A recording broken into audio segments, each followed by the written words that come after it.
Hi, everyone, and welcome to today's out-of-home office hours. I'm Scott Pichetti, SVP of Operations here at Geopath, and with me today, as always, is Brian Schopper, Marketing Associate here at Geopath as well. Hello. Hey.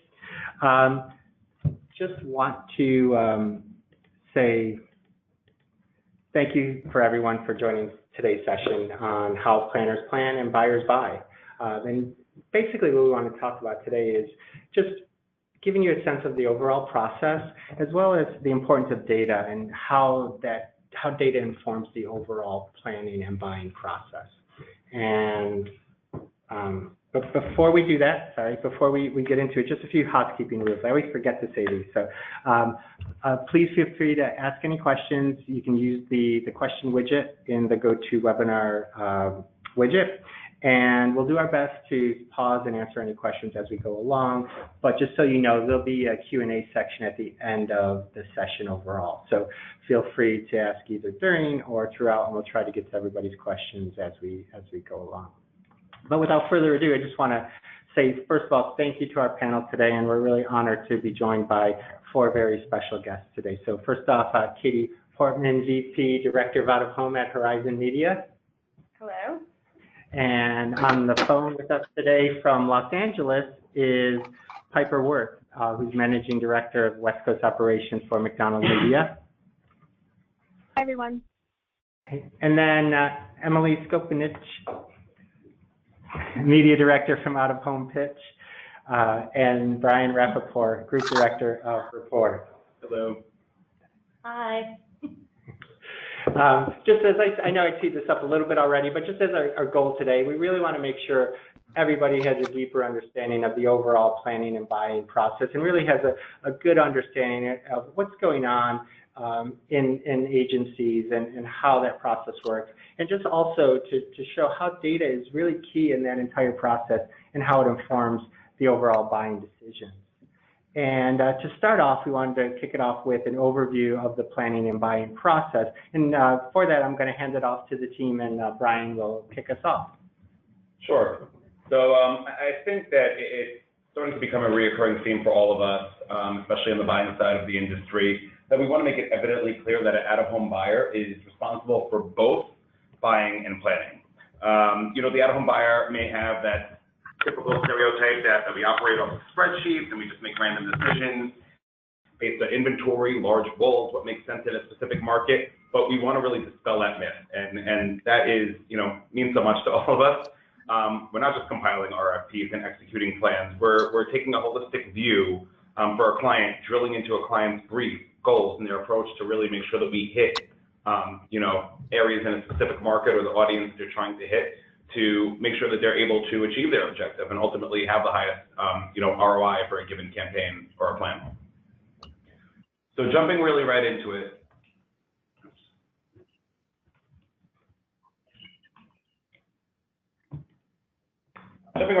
There are key steps involved in the planning process, and we're all sort of going to divide and conquer here. They're bucketed into three primary functions: pre-planning, planning, and execution. And you're going to get a little bit of perspective from all of us on each of these three sections. But to kick it off, we're going to start with pre-planning, which ultimately, looking at it from a 50,000 square foot view, involves the briefing, objective, strategy, and approach, marketplace conditions and budget, and then ultimately audience insights and KPIs. So before sending out an RFP, planners will go through many steps to determine who will RFP and what types of proposals are needed. So this really speaks to the beginning stages of the pre-planning process very, very well. At first, we're going to evaluate audience profiles. We need to know who we're looking to reach, who we really want to be in front of, not just approach a market blindly and pick the biggest wall because it is the biggest wall. So we're going to set communication goals with our client. And that means, reach and frequency goals. In some cases, clients are simply planning off of reach and frequency and meeting that specific reach level, or target composition. Maybe a client, is a little bit more focused on just impressions, or a client needs to have a heavy concentration in a specific pocket of a given market. So that's really, in the beginning stages of the pre-planning process, what we're looking to do there. We're determining these areas of coverage. Where is the highest concentration of our target audience going to be? If we're looking at the New York City market, metropolitan New York City, maybe for a fashion brand, they want to be in Soho, and they're not interested in being in the Times Square area, or they're not interested in being in the Penn Station area, but Soho and meatpacking make the most sense for them. And that's where we're drilling down and trying to establish, a case for the client and why it makes sense for them to be there. Ultimately, market selection. And what we're going to do here is evaluate out-of-home formats and any historical patterns of impression. So, specific clients, some clients may just want to be in one market, but odds are for a pretty big brief or campaign, there's going to be 3, 4, 5 markets. So it's important for us in the pre-planning process to identify those operators, by market or format. There are always going to be, the big 3, the Clear Channel, Upfront, and Lamar. That will probably be in 90% of the markets throughout the U.S. But hypothetically, if you're looking at a Miami, you should know that, for me, Pearl is going to be down there, New Tradition is going to be down there, Becker will be down there on top of, the typical big 3. So it really helps guiding in who we send this RFP to make sure that we fill in those pockets of a market that may not be covered by the largest operator across the country. And then we're going to select those markets really based on the objectives. Are there some markets where there are more out-of-home options to reach a target? And what markets did the competitors run in? And I use Miami, but maybe a client is a little bit more open with where they want to be in Florida. Miami may be, the key area for them, but maybe they're willing to spread out to Fort Lauderdale or spread out, a little bit further north. So really determining where we can hit the competitor for a given client, but at the same time, maybe where there's a higher concentration of a target audience, while not, in the proper area of a given market, but nearby. And then lastly, budget allocation. So what we're trying to do now is really see where out-of-home fits in the media mix, and hopefully that'll be a large portion of the media mix and a large portion of the overall budget. What is the optimal budget to make an impact? Is this a launch for a specific line of clothing, or a launch of maybe a cruise ship, or a big piece of a movie? In that case, you're going to look at the market that you want to be in, and look at the formats that are there and see what you need to spend, or what the client needs to spend to really have an effective reach and make the biggest impact in terms of hitting the audience that they're looking to hit. Some clients may only want to be in market for 4 weeks, but some may be 8 or 12 weeks. And if you're dealing with the 8 or 12 week client, how could they maximize their budget without spreading thin across, formats throughout a given market? You obviously want to hit that effective audience, but you don't want to spread yourselves too thin where the message is lost amongst the clutter. So in the budget allocation, it's where we really determine how we're going to spend, what makes the most sense for the client, and what helps ultimately get their bang for their buck. And moving on, we use multiple data sources. So depending on the overall objectives of a campaign, there's a tremendous trove of data that's used to set these goals and help understand how much and what specifically to buy. And ultimately, the foundation will be GeoPath and their suite of tools, and really utilizing GeoPath to the fullest extent of our capabilities for a client. And then on top of that, we would layer in different data sources. I know some agencies on the buying side may use Do Media, some may use AdStruck. At the same time, Telmar is always going to be a valuable resource in terms of helping coming up with planning rates or a specific reach or frequency goal if you're looking to turn something around rather quickly for a client.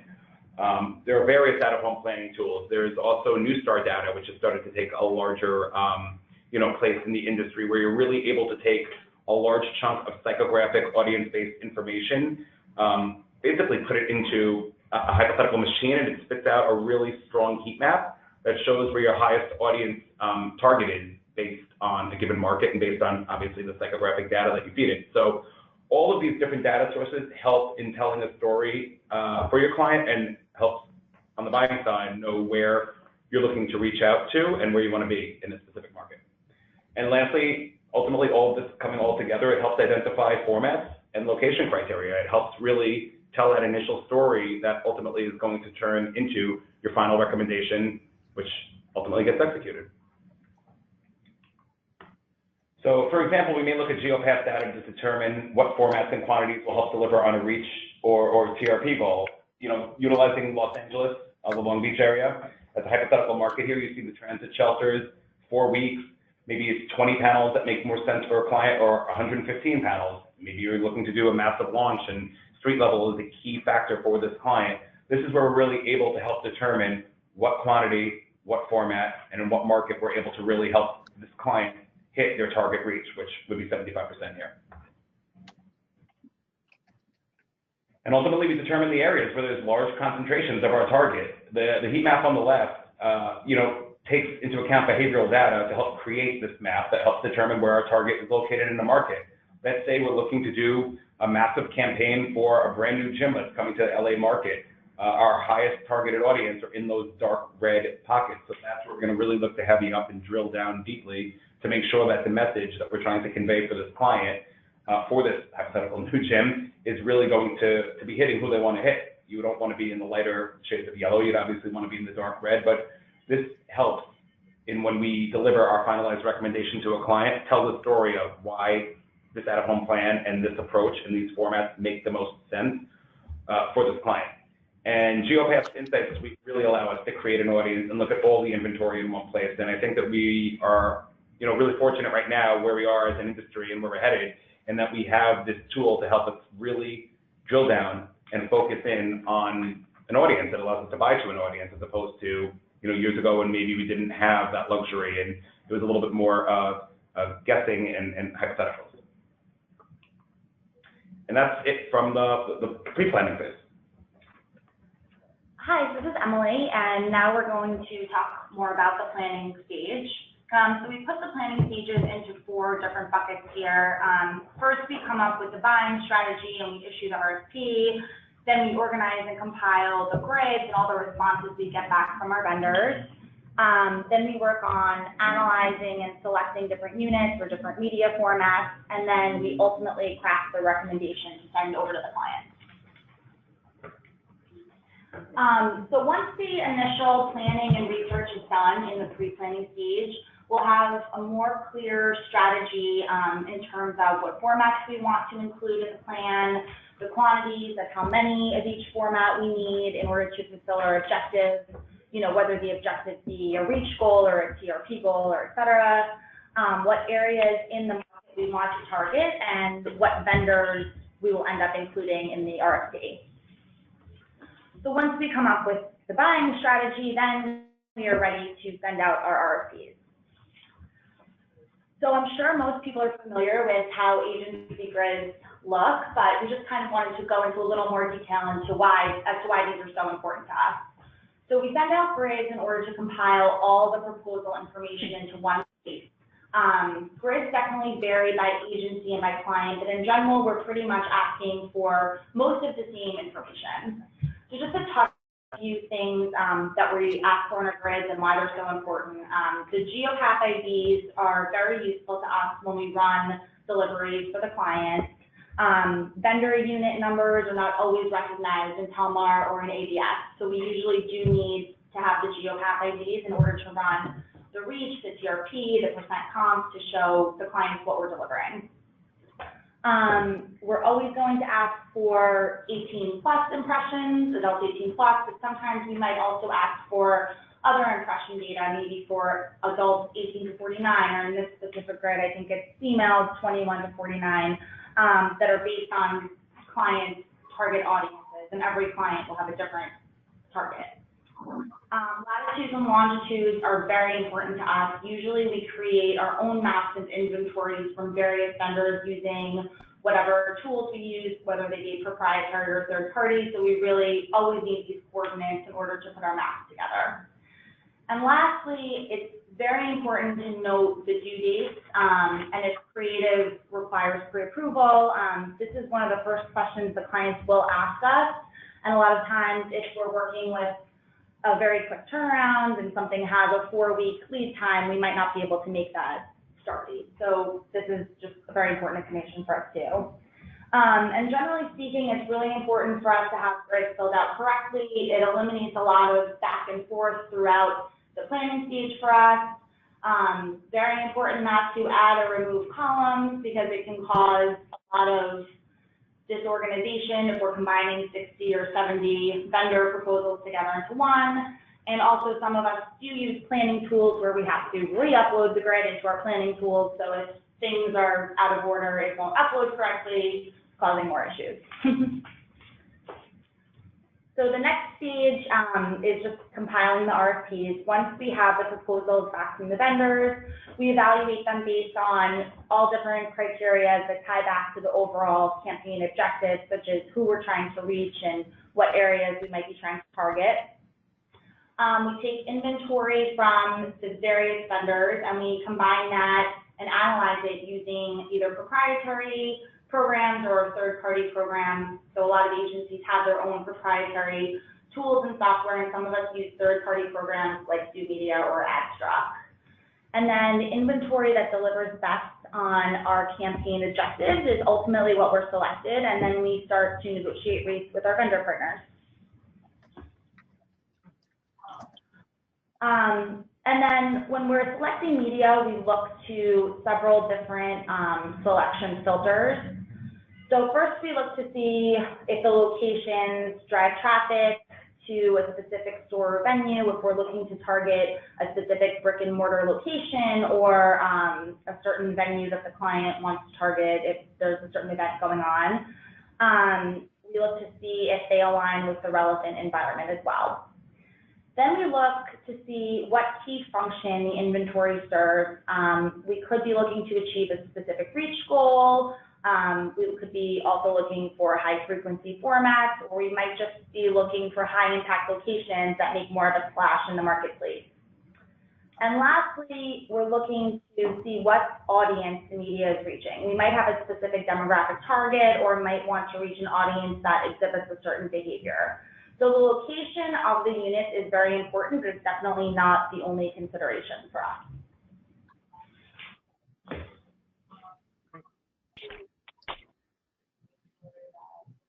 And I think Piper was going to join in here. Yeah, so just to add to what Emily said, in summary, the grid really helps us to combine everything so we get an entire scope of what we're working with. So we can really work to narrow down how we're going to solve for the client's objectives and strategy. So this diagram here really demonstrates, how we get to the final plan and the process that we go through. So in a perfect world, I would say, we'd love to have a few weeks to put our recommendations together, but sometimes this process really has to happen fast. So, I'm sure most of you are used to seeing urgent emails coming through and that we need it tomorrow. And really the reason for this is because we need to allow time for us to really go through the process so we can get to our final recommendation. So we start with our total set, which is really all the inventory. And then as Emily just explained, we run it through our filters to really get to the inventory that's going to be in our consideration set. And then, we look to narrow it down even further so we can make sure that we're getting within the budget that we have to work it with. And then eventually that gets us to our recommendation and final plan that we're going to give to the client.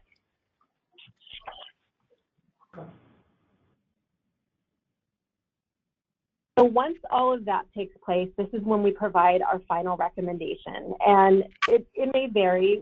Some of us work with clients directly, so we may be giving it to them directly. Some of us work with agency partners, so it may be incorporated into a larger overall media plan. But in general, we all look to provide the same type of inventory. And really the final recommendation is what we determine the overall mix of formats and quantities that reaches the client's objectives. You can see here in this chart, we do provide reach and frequencies, TRPs and impressions, and even sometimes we get down, as granular as each format. So we do show, the reach for each format or even down to a specific bulletin location.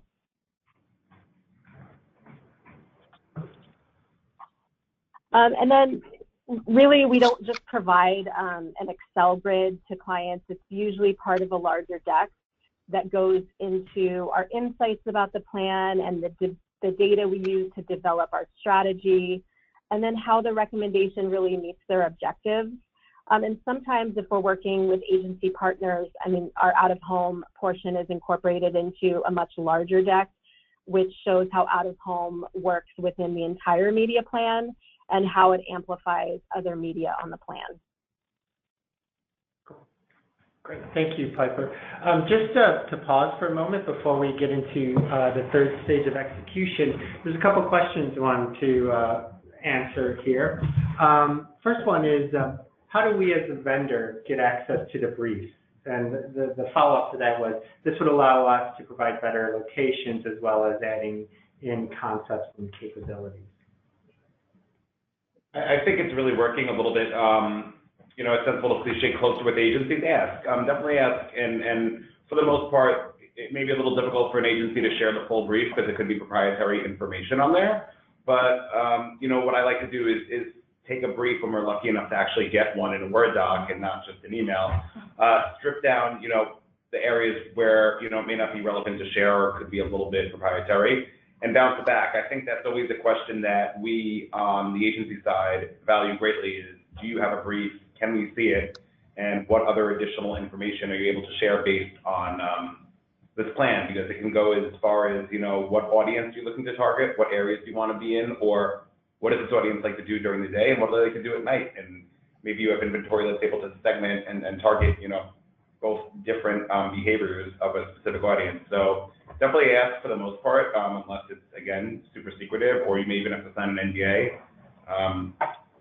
We'll like to share it. All right, great. Then another one is, what is the criteria for selecting vendors? Is there any criteria, or is it just generally based on the project? I think it's based on the project and the objectives, and I would say usually we would RFP any vendor that makes sense for a plan based on market coverage, format, you know, on all those elements. Great, and just one more question before we move on. Just going back to the grids, are agencies typically using Excel grids, or are there other, as a primary aggregator, or are there other tools that you guys are exploring? Yeah, I mean, we definitely send out Excel grids, but we also, I pitch for using Do Media, so we send out our RFPs through Do. But basically, it is kind of a grid within their system. Cool. Great. And we'll come back to questions in a moment, but I wanted to move on to the third phase. Let's talk about execution. Sure. So execution tends to be a little bit more cut and dry than the earlier stages of the process, I would say. The first step is, once we have approval on the recommendation, we will finalize the plan. Then we enter into the production and installation phase, followed quickly by gathering proof of performance, and then delivering, talking about attribution and figuring out what makes sense to deliver insights and results from the campaign. So again, execution is the most administrative process along the way, with a few exceptions.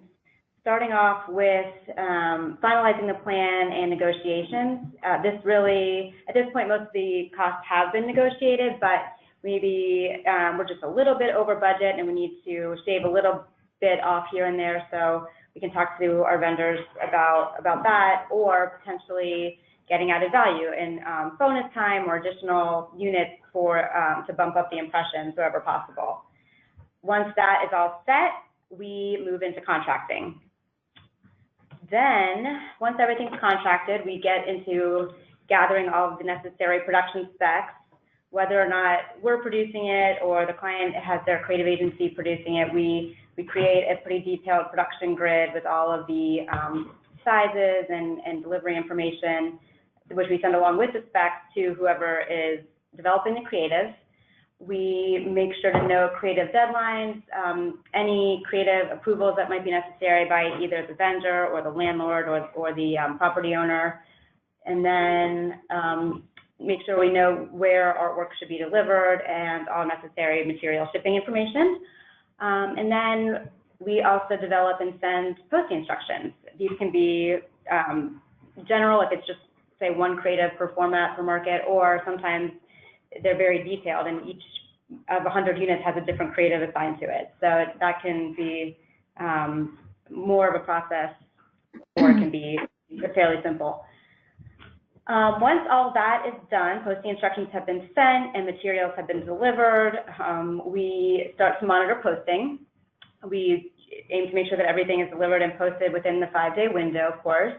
And then we start to gather POP, which is critical. The client begins to opt for group or performance pretty much immediately upon posting. So the sooner we get it, the better.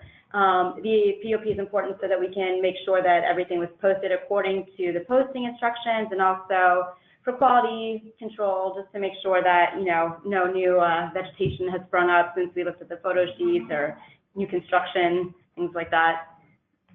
Cool. And then finally, we talk about attribution, and we usually start this conversation earlier in the process, but it really depends on what the campaign objectives and KPIs are as far as determining the right partner or methodology to implement.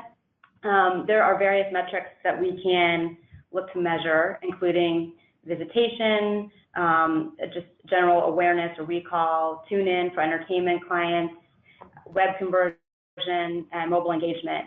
And the different kind of studies that we generally work with are either, device ID matching, where we can look to see if, by geo-targeting the out-of-home locations, if the audience has broken the geofence, been exposed to the out-of-home, and either visited a store location or some other point of interest, or perhaps tuned into a TV show, different kinds of behaviors that we can measure based on device IDs. Retargeting to measure mobile engagement, and then for awareness and recall, we would look to survey-based studies. And then from there, once the studies have been administered and results compiled, we analyze the data and deliver insights and results based on the campaign performance. Just a couple of quick questions before we jump into case studies that came up. Talking about attribution. So as it relates to attribution, what is done with the data after the campaign? I guess, for example, like how is it shared with the client or the brand, that kind of stuff? It really depends, again, on the study and on what the client wants to see. Oftentimes we'll set up either a presentation or a conference call to go over the results in detail with the clients and the research teams, so that everyone can look at the results together and go through the analytics. Okay. Sometimes we'll just highlight the findings if that's of interest to the client, and then we can dive deeper into it later. Cool, great. Then just one more question here before we jump on. What are the clients' POP expectations in terms of quality, and how do agencies how do you help guide those expectations? I can answer. Yeah, so I think it really depends on the type of client. For example, sometimes entertainment clients, they want something immediately. Other clients, a lot of times they can wait a week or so while we put a recap deck together. I think the best thing to do is to establish that up front with both vendors and with clients, so we manage their expectations in terms of how quickly we're going to be able to turn around POPs. And, maybe we get a certain percentage within a few days, and then we follow up with the rest of the campaign, the end of the week. I think it's just, you have to really set expectations up front because everybody's different. Cool. And I think in terms of quality too, not every client wants to see beauty shots, but they want to see that their copy is posted. They don't want it to be blurry or like blocked by vegetation or anything like that too. So they are expecting a certain level of quality as well. Couple of questions. I'll ask it as one question, but there's a couple of questions I see have come in roughly around the idea of how often are you asked for attribution studies, or how often do clients want that or opt in for it? Is it a lot, or? I think it's sometimes really up to the agency to help lead that conversation and guide them. Some clients, ask the question, how can out-of-home be measured, or how can we do a better job of measuring the effect of out-of-home? And it's up to us on the buying side and planning side to really take a step forward and lead them where it makes sense. some clients were fortunate enough to get a brief where they just want large format, big impact, and they're very happy with having the biggest wall or a tremendous amount of linked units. But I do think it's up to us to lead that conversation. I also tend to see a lot more of the emerging brands and the e-com brands look into that. You see the Caspers of the world and brands that sort of align with them that are really looking into other ways of measuring out of home and the impact. They love it, but how can they see that it's actually driving people into their stores or onto their sites and ultimately ordering mattresses. That's interesting. Cool. Any other thoughts on that, or? Only the like retail or any brands that are driving to a specific location. I think that it's becoming more common in those cases for them to want to show some sort of direct result, the impact of the out-of-home tied to store visits. Gotcha. Cool. All right. Thank you. So the next part of this webinar, we wanted to actually, we talked about the overall process. We wanted to actually talk through some case studies and really talk through the from theory into practice, so to speak. And Katie's going to kick us off with a use case from her experience. Yes, we have been working with this retail brand. It's an upscale mattress company for a while, and they have always used the strategy of targeting the stores directly to promote key sales events in their key markets. And this year, we talked to them about thinking about their out-of-home strategy a little differently to increase awareness and message retention by delving into their audiences and where their audiences are and placing messages in those areas. So our strategy this year was two-pronged. First, we looked at the audience to maximize efficiency by analyzing data to ensure that our media was placed in the right environment to really home in on the correct audience. And then we also added a layer of proximity to drive traffic and encourage visitation by securing units that fell within that 5-mile radius of store locations wherever possible. So the steps that we took in building this plan were, first, we started with the strategy teams to build out the audiences. And to do that, we worked with the client and the agency's internal research and insights teams, syndicated research such as MRI, and additional third-party data. Then we built out our audiences, and we were able to see where within the markets the audiences were concentrated, and then overlay the out-of-home that fell within those pockets. When we were choosing formats, we also consider the local market nuances along with the consumer behavior that we found to determine the right mix. For example, in certain markets, there are areas of heavy pedestrian traffic versus vehicular traffic, so we would consider street furniture, or if it was a big transit market, we would consider, transit formats as opposed to solely bulletins. Then we RFP'd the vendors based on those areas that we talked about before with the highest concentration of the desired audience. Once all their proposals came back, we aggregated all the inventory and narrowed it down based on our highest priority criteria, which included the ability to reach the target audience, the locations relative to the stores, the impressions against the desired demographics. So we wanted to be efficiently targeted, but also make sure that we kept reach up. And then qualitative attributes such as visibility, positioning, environment, et cetera. And at this stage, we are working with our analytics team to determine the best method of attribution to measure effectiveness and prove out that the campaign works. Cool. Thank you.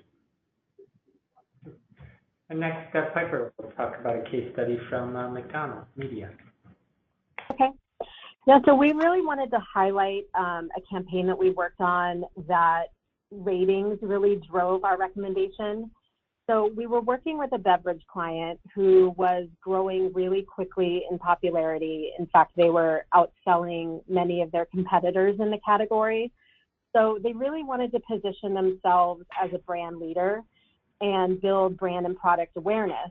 And they wanted to utilize strong reach formats in the top DMAs. And they knew their core audience was adults 25 to 54 with a slight female skew, but they really wanted to be visible in the markets and really show some love to their local marketing teams and distributors so that they felt supported. And really going into this, you know, we knew the budget was tight and we knew we had multiple markets that we had to cover. So, you know, we knew we had to be smart about what we chose in terms of formats. And the client definitely had, you know, some opinions before we started planning. You know, for example, they mentioned they wanted to keep format sizes consistent across markets. They mentioned, you know, they like transit, but they didn't like digital. And they also let us know that they were going to have really colorful and bold creative. So to keep that in mind when we were choosing our formats. So moving into how we developed our strategy.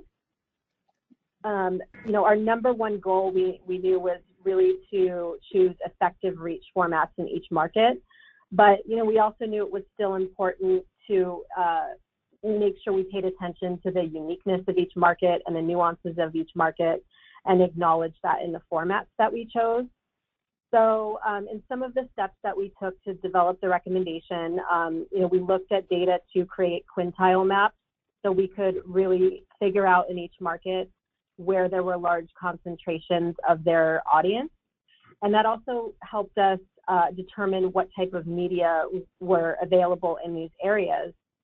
In addition, you know, we looked at a lot of Telmar runs and various, you know, mixes and scenarios to really figure out what the best mix for effective reach was against our target. And then as we were planning, the client decided, you know, before we determined the final recommendation that they wanted to do market rides. And this actually turned out to be really valuable because, you know, they did have some preconceived ideas based on previous plans. So in doing the market rides, you know, for example, they didn't like digital, but when they rode the market, you know, it became evident in some markets that they really did need digital. And also, you know, they were used to buying a lot of packages, so they really ended up seeing the value in cherry picking locations. So the market rides did end up being really beneficial to developing the final recommendation. One other thing that came out of the market rides, they decided they wanted to add a lot of impact media to the market in addition to reach formats. So that did create a bit of a challenge in that some of the formats they wanted to add were not audited. So knowing that reach was really important to them, we needed to figure out a way to incorporate these formats into our overall deliveries. So we created a prototype measurement. So for example, we may look at similar formats. So for taxi, wrap taxis, for example, you know, we might look at measurements for Ultra Super Kings. And this was definitely something we noted to the client so they were aware of the process that we went through. And then eventually, you know, we reviewed the whole plan and make sure it achieved the goals we were trying to reach. And the results were really good. They saw a very sizable year-to-year sales lift from like 7 to 12%. So they were very happy with the results.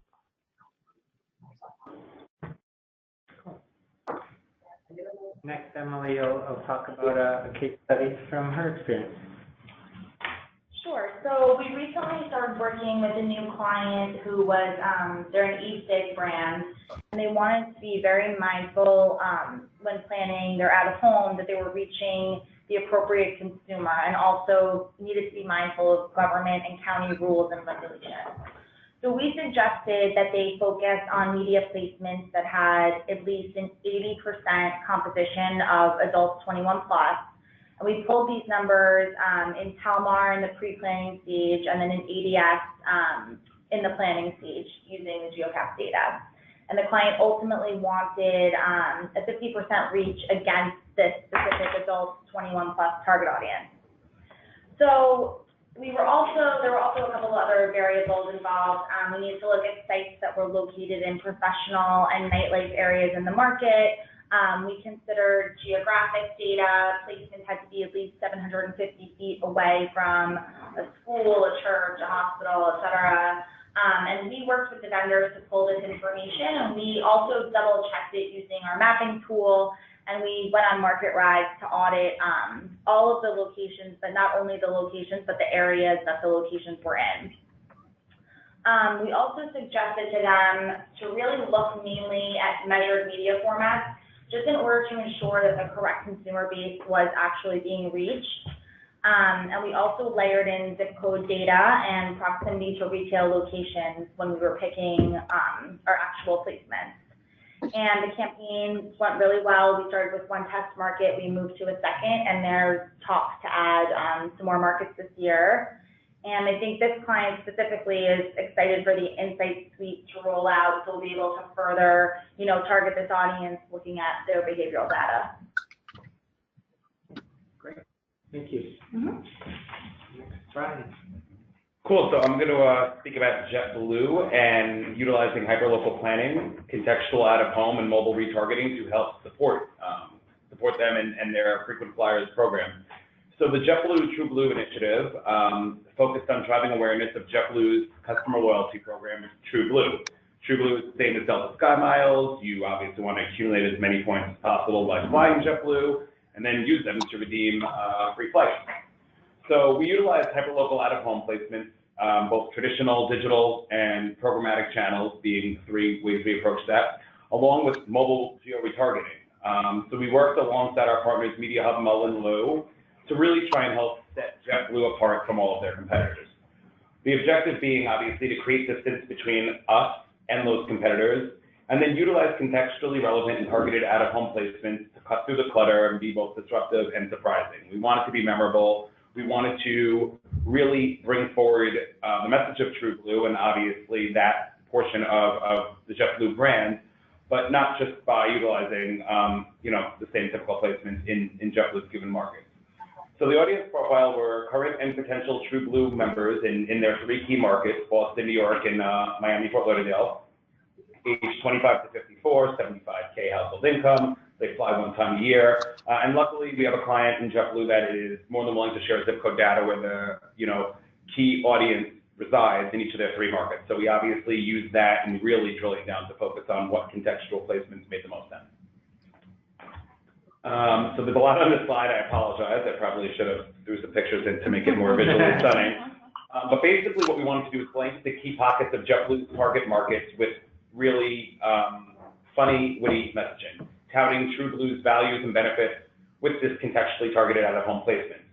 We selected inventory in areas that over-indexed for densely populated Hispanic audiences, which was a big factor for them and a big push, as well as the key zip codes that represented current and potential JetBlue flyers.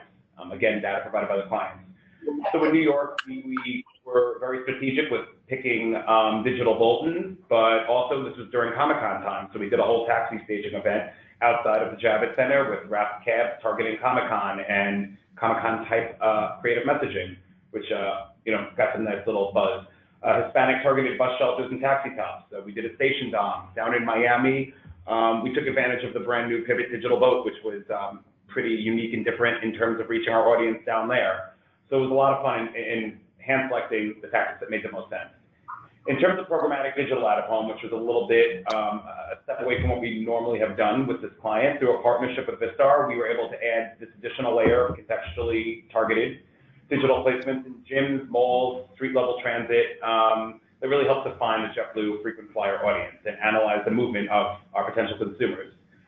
We were able to reach the key audience where and when they were most likely to be throughout the day. And then through mobile geo-retargeting, we were able to retarget those consumers who were exposed to both the digital and static out-of-home media on their mobile devices to really help amplify the impact of this TrueBlue campaign. What ended up happening and what we were able to see in this research study, which was a first again for JetBlue, who usually does not put as much emphasis on attribution as some other clients may, we were able to see a real large uplift, and ultimately the TrueBlue campaign generated lift in awareness, 111% for their rewards program, as well as 15% in consideration and 26% in booking intent. So really the digital at-home and the cross-screen media were the primary drivers, and it was a really unique and different way to sort of build a campaign for this client. And a shout out to Laura Brandeis on my team, who really took the lead in this and did a tremendous job. But it was a lot of fun getting to sort of use different areas of the out-of-home community and sort of bring different factors into one place. Cool. Well, thank you, everyone, for sharing some of the case studies. I always think it helps to really kind of see the kind of theory into practice. And, just in working with everybody and preparing this webinar, a few things really hit me as I was looking at the slides. And, obviously, data is critical to the process throughout. It seems like you guys are pulling data from a lot of different sources, and it's really critical. But it doesn't seem like there's one magic source or one magic bullet, so to speak. It's just really a mix of data, your insights, and then also just really understanding client goals, understanding the target, like who they're trying to reach, and what's the motivation of that target to really help with the right mix. But those are just, any other thoughts or anything to add to that? These are kind of some of my takeaways. I'm just curious if you guys had any other thoughts on that. I really think that connecting with an audience is playing a larger role in getting a client to spend in the out-of-home space. If you're able to prove to a specific client that you really are reaching their primary audience and who they're looking to target, I feel that through these variety of data sources that we were able to mention across all of us here today, it really shows them that out-of-home is a lot more than just bulletins and walls and subway. And that's where the industry is going, and it's the reason why we continue to thrive across other media channels. Cool. And I think that's a nice segue into the future. What are you guys excited about? Is there anything in terms of data, in terms of just any other aspect of the industry that you're looking forward to in the future? Anything at all? I think the inclusion of the digital place-based in the measurement will be really helpful and allow us to create more robust plans and strategies for our clients. Yeah. Yeah, I would say, more consumer profiles as that evolves, like to be able to understand inventory in terms of what type of consumer it's reaching. I think that that's really interesting and going to be really helpful. I think too, like measuring, based on seasonality, everyone's kind of excited for, we have a lot of clients that we support actual store locations still. So they're excited to see too, like what the measurement would be within their trade radius as opposed to just within the market as a whole. Great, well, thank you. And there's a few questions that have been coming in, so I want to pause and just answer a few of those with some of the time that we do have left here. One of the questions that I thought was interesting, it came in a little bit earlier, is when you get, well, I'll just read it. What % of recommendations for out-of-home buys get cut by the client? So you may put out a recommendation and they come back and say, well, this one, like, is that common, uncommon? I'm curious what that. Or is it? I think it really is like 50-50, it's hit or miss. Client, there are certain clients that we put together dozens and dozens of out-of-home recommendations, and no matter how much they lead you on to believe they're about ready to sign off on it, it gets to the end and they either don't have the budget for it or they're utilizing another media channel, and it's frustrating. But I guess with all of the ammo that we were able to show today, the more we're able to be armed with this and continuing to go back to these clients and showing them why we're recommending what we're recommending and the plans that we're building, how they make sense for a given client, it's going to ultimately help us break through. But I wouldn't say that it's that it's more than 50%. I think that, for our major clients, I think in any of our agencies here, that if it's cut, it's simply budgetary reasons, not because they don't believe in what out-of-home can do for their brand. Right. And I think you hinted at this, not hinted, I think you guys talked about this a little bit already, but there's a specific question on where are you gathering data to analyze in building a plan? Does it come from your database? Does it come from the client? Does it come from other third parties? All over, really. I mean, it depends. Clients will give us access to their proprietary sales data that we can use. The agencies have their own insights team. They share their syndicated research with us or their internal research with us. we've been working with third-party mobile data. So it really, a geopath, it comes from all over.